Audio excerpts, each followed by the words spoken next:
Una inmigrante de 67 años fue arrestada en Doral, al sur del estado de Florida, tras ser acusada de apropiarse de $3,000 que un cliente le entregó con la promesa de duplicar esa suma, fíjense bien, a través de lecturas del tarot y limpiezas espirituales. Según documentos oficiales, una persona cuyo nombre no ha sido divulgado encontró un volante promocional sobre la lectura de tarot pegado a su automóvil y decidió llamar al número que aparecía. Al otro lado de la línea, una mujer que se presentó como María Rodríguez le ofreció una sesión por $20 y la citó a un apartamento cercano en Doral. Durante la sesión, Carmen Valdés de Miguel le indicó que era necesario realizar una limpieza espiritual más profunda, pero que para esto se requeriría un pago considerable. La víctima aceptó y días después regresó con $3,000 en efectivo, tras recibir la promesa de que su dinero sería duplicado a través de rituales esotéricos. En el transcurso del ritual, el dinero fue colocado en una bolsa junto a unos huevos. Sin embargo, la bolsa se rompió y, según el informe, al abrirla, la víctima solo encontró huevos rotos y gusanos en su interior sin rastro del efectivo. Valdés de Miguel le informó que ella no podía devolverle el dinero debido a su cansancio y que debía esperar a que las velas se apagaran solas para poder recuperarlo. A pesar de que los días pasaron, la víctima no logró recuperar su dinero, por tanto colocó la denuncia que derivó en el arresto de la mujer, y cuyo caso fue presentado ante la Corte Criminal en el sur del estado de Florida. Se le acusa haber cometido los siguientes delitos el 19 de marzo del siguiente año. Esquema para defraudar, hurto de mayor cuantía, es un delito mayor de primer grado, así como también poner resistencia al arresto sin violencia. Your Honor, she has an AC no bond and she's going to jail, arraignment next, and 2 bench warrants for petty theft. Su señoría ya tiene una orden de captura y arresto en su contra sin fianza, así como también tienen 2 órdenes de captura por hurtos de menor cuantía. De acuerdo al Departamento de Policía de la ciudad de Doral, Carmen Valdés de Miguel es una profesional del engaño con varias órdenes de arresto anteriores y no descartó que se presenten nuevas denuncias por parte de otras víctimas. Entre tanto, una persona sufrió heridas graves tras ser alcanzada por un proyectil de bala durante una pelea dentro de un establecimiento localizado en el centro de Miami, según informaron las autoridades. Agentes del Departamento de Policía de la ciudad de Miami indicaron que un altercado físico tuvo lugar dentro del establecimiento, involucrando a 2 grupos de personas. Al salir del edificio, la confrontación se intensificó y culminó en disparos. Los oficiales, junto con los bomberos, respondieron rápidamente al llamado de emergencia para controlar la situación. También les contamos que un auto envuelto en llamas provocó caos en el tráfico. Un incendio dejó una enorme estela de humo mientras los bomberos luchaban por controlar esta situación. Las impresionantes imágenes capturan a los bomberos en su ardua tarea de extinguir las llamas, mientras los conductores se ven obligados a disminuir la velocidad debido a los extensos retrasos provocados por el incidente. Este suceso tuvo lugar cerca de la salida número 7 de la salida I-95. A pesar de que el vehículo quedó completamente envuelto en fuego, afortunadamente no se reportaron heridos. La causa del incendio aún permanece sin esclarecer y las autoridades están investigando si fue provocado por un accidente automovilístico o un fallo mecánico del automóvil.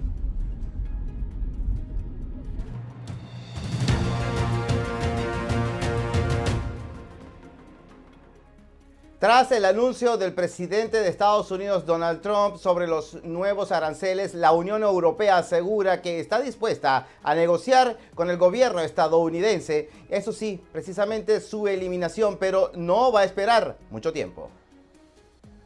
La Comisión Europea manifestó este lunes su preferencia por negociar con Estados Unidos para eliminar los aranceles que ese país ha impuesto al club comunitario, pero advirtió de que no esperará indefinidamente.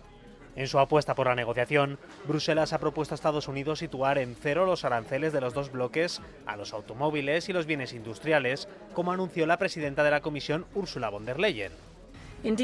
Hemos ofrecido aranceles 0% para los bienes industriales, como hemos hecho con éxito con muchos otros socios comerciales, porque Europa siempre está lista para un buen trato. Pero también estamos preparados para responder con contramedidas y defender nuestros intereses. Así, el comisario europeo de Comercio, Maroš Šefčovič, aseguró en una rueda de prensa posterior a la reunión de ministros del ramo de la Unión Europea celebrada en Luxemburgo que la oferta para negociar unos aranceles cero es una opción de futuro y no una posibilidad en este momento. Por su parte, el ministro español de Comercio, Carlos Cuerpo, puso el acento en la mano tendida de la Comisión para negociar. Veremos cuál es la reacción por parte de Estados Unidos, pero de nuevo esa mano tendida de la Unión Europea, de la Comisión y de los Estados miembros, yo creo que está muy clara y en ese sentido este tiene que ser el principal mensaje. Estamos abiertos a llegar a un acuerdo y queremos lanzar ese punto de confianza a todos nuestros socios de que la Comisión Europea es un socio estable y es un socio fiable. Con respecto al contraataque del club comunitario, Šefčovič precisó que la institución enviará esta misma tarde una lista robusta de los productos de Estados Unidos que la Unión Europea gravará con nuevos aranceles en respuesta a los gravámenes norteamericanos del 25% sobre los productos europeos de acero y aluminio. La lista se someterá a votación por los Estados miembros, salvo sorpresa, este mismo miércoles. Y si no es rechazada, entrará en vigor el 15 de abril y se empezarán a recaudar los recargos en 2 oleadas. Una primera fase a partir de ese mismo día y una segunda a partir del 15 de mayo. En otras informaciones, después de 27 años de servicio público dedicado a la ciudad de Hialeah, incluyendo un mandato significativo como alcalde de esta jurisdicción, así como también integrante de la Comisión del Condado de Miami-Dade, la autoridad local, Esteban Bobo, anunció su decisión de renunciar al cargo a partir del próximo 27 de abril del presente año. El alcalde Esteban Bobo emprenderá un nuevo rumbo profesional en una firma de cabildeo en Washington, D.C. En su mensaje de despedida, agradeció profundamente a los residentes de Hialeah y expresó su orgullo por los logros alcanzados durante su gestión. Su administración se ha distinguido por el compromiso con la seguridad, la mejora de la infraestructura y el impulso de proyectos clave como el sistema de drenaje y la construcción de aceras, entre otros. Bobo aseguró que desde su nuevo cargo seguirá apoyando a la ciudad que ha servido con gran dedicación. Mientras tanto, en medio de la violencia criminal que vive Ecuador en estos momentos, sus ciudadanos van a acudir el próximo domingo a las urnas electorales.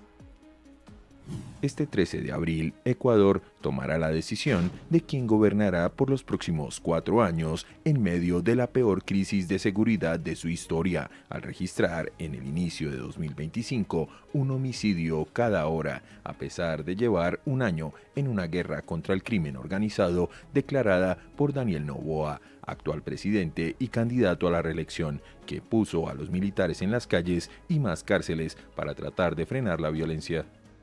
En febrero de 2025, el país registró 736 homicidios y en enero otros 793, según cifras oficiales, lo que supone un preocupante repunte con el que se llega a la segunda vuelta de las elecciones presidenciales, que enfrenta a Noboa y la candidata correísta Luisa González. Habla el analista en seguridad Luis de Guzmán. La declaratoria de conflicto armado interno y haberlo decretado como tal fue muy útil, fue en su justa temporalidad, porque veníamos y seguimos en una tendencia creciente de la violencia y criminalidad.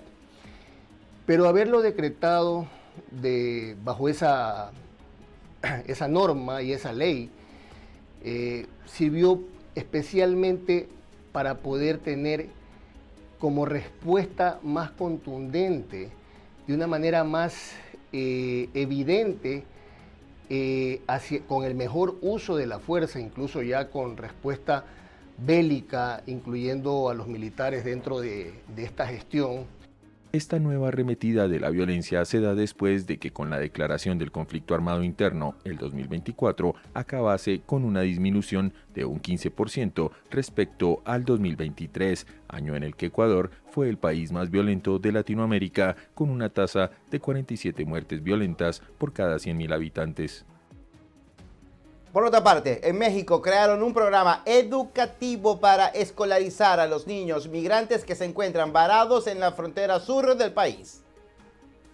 Un programa para los niños migrantes fue creado por maestros en la frontera sur de México con el objetivo de dar clases escolares a estos infantes que pierden meses o años de educación por su travesía hacia Norteamérica, niños que se encuentran varados en la región tras un aumento interanual de más del 70% en la migración irregular. En Tapachula, 3 maestros brindan educación preescolar, primaria y secundaria mediante el programa de educación migrante del estado de Chiapas. Esto se replica en los principales municipios del estado como San Cristóbal de las Casas, Palenque, Comitán y otras localidades fronterizas, donde hay unos 1.345 alumnos migrantes y totalizan 35 docentes en fincas y albergues. El profesor Pablo Arriaga Velázquez del programa de educación migrante en Tapachula expuso que este proyecto surge por la presencia de tantos menores de edad migrantes, porque en ocasiones en las escuelas regulares se complica su ingreso. Estamos recibiendo a todas las nacionalidades, tenemos alumnos de Cuba, de Haití, de Honduras, de El Salvador, de Guatemala, también tenemos de Brasil. En el nivel medio superior, bachilleratos o preparatorias, hay 238 migrantes de Honduras, África, Nicaragua, El Salvador y Guatemala que acuden a escuelas particulares, telebachilleratos estatales y preparatorias estatales. Este programa surge tras una subida interanual del 70,6% en la migración irregular de personas de 0 a 17 años, detectada por el Gobierno de México de enero a agosto de 2024, con un total de 108.444 menores de edad, según la Unidad de Política Migratoria. El incremento de la migración infantil y adolescente ha sido del 514% desde 2018, según reportó en enero la Comisión de Derechos Humanos de la Ciudad de México, al citar datos de la Unidad de Política Migratoria del Gobierno Federal. En otras informaciones, vamos a regresar la mirada a Estados Unidos, donde precisamente este lunes los Dodgers de Los Ángeles se convirtieron en invitados especiales por parte del presidente de este país, Donald Trump, puesto que ingresaron a la Casa Blanca. Veamos. El presidente de Estados Unidos, Donald Trump, recibió a los Dodgers de Los Ángeles en la Casa Blanca por su victoria en las Series Mundiales de 2024 y elogió especialmente la actuación durante la temporada de la superestrella japonesa Shohei Ohtani. El público congregado en la Casa Blanca rompió en vítores al destacar Trump el rol del nipón, que sumó su tercer MVP unánime la temporada pasada. Trump comentó que el bateador designado parece una estrella de cine tras estrecharle la mano y destacó que se convirtió en el primer beisbolista en 149 años de historia de las Grandes Ligas en entrar en el llamado Club 50-50, al sumar más de 50 jonrones y robar más de 50 bases la temporada pasada. El japonés, que en su momento protagonizó el mayor contrato deportivo de la historia al firmar con los Dodgers por 10 temporadas a cambio de $700 millones, visitó junto a sus compañeros el despacho oval de la Casa Blanca, donde se retrató con la réplica de la Declaración de Independencia que Trump ha colocado en la pared tras su regreso a la presidencia. El mandatario estrechó la mano también de otros Dodgers, como Mookie Betts, Clayton Kershaw, Max Muncy o el manager Dave Roberts. Antes de nuestra primera pausa, actualizamos información de una noticia que está en desarrollo. El Tribunal Supremo o la Corte Suprema de Estados Unidos levantó este lunes la orden de un tribunal federal bloqueando las deportaciones sumarias de venezolanos por parte del gobierno de Estados Unidos bajo la Ley de Enemigos Extranjeros de 1798, que solo se ha usado en tiempos de guerra. La administración de Donald Trump había presentado un recurso de emergencia al máximo tribunal estadounidense después de que una corte del circuito federal de apelaciones mantuviera en vigor el bloqueo temporal que el pasado 15 de marzo un juez impuso al uso de esta normativa. Repetimos, noticia en desarrollo. La Corte Suprema de Estados Unidos levantó este lunes la orden de un tribunal federal que bloqueaba las deportaciones sumarias de venezolanos por parte del gobierno de Estados Unidos.